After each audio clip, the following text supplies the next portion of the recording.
बस्ती जब सबै देखाउ यिनीहरुले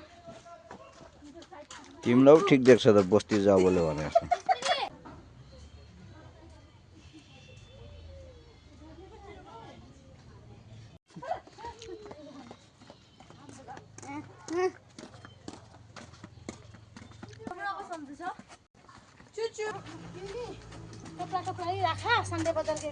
एकजना दिदीले घर चेन्ज गर्दैछ यहाँ घर सानो साँगुरो भयो भनेर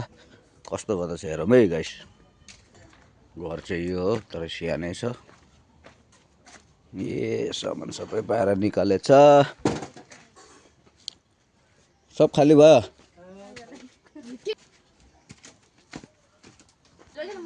घर पनि सानो छ है त्यसको लागि चेन्ज गरेको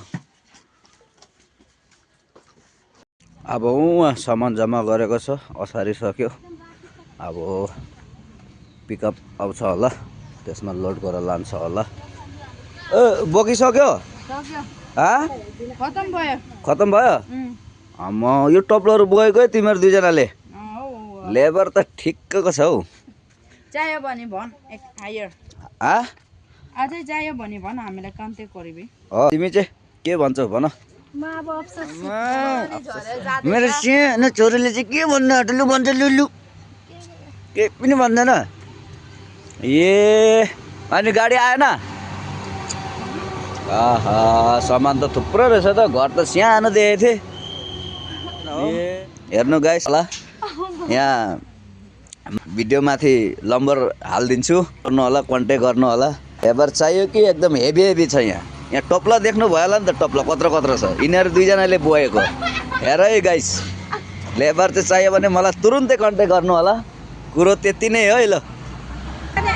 घरको मालिकनी चाहिँ यो हो दाउरा बोकेर आउने घर सर्दैछ भात खाँदैछु गाइस हेर यहाँ मेरो बुढी पनि भात खाँदैछ यहाँ छोरी पनि भात खाँदैछ यहाँ मेरो सानो भान्जी हो छोरा त कहाँ गएको नि खेल्नु आएन अब भात सात खाएर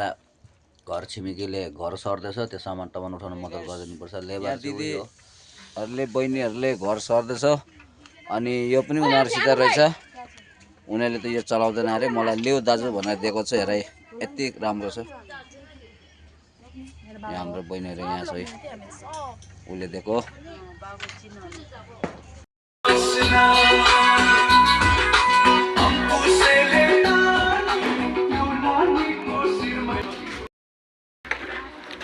सामानहरू हाल्दैछु अब अघि एक गाडी लग्यो आज एक गाडी लाँदैछ हेर है गाइस घामले गर्दा कस्तो अप्ठ्यारो भइरहेको छ